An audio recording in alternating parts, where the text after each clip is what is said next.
दिगंबरा दिगंबरा श्रीपाद वल्लभ दिगंबरा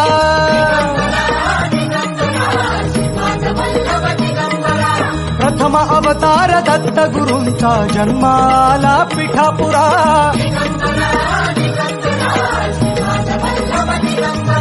श्रीपाद वल्लभ मनुष्य रूपी गुरु लाभला चराचरा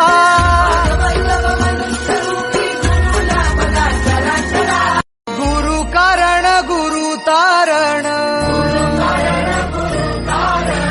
गुरुचरिताचे कर पारायण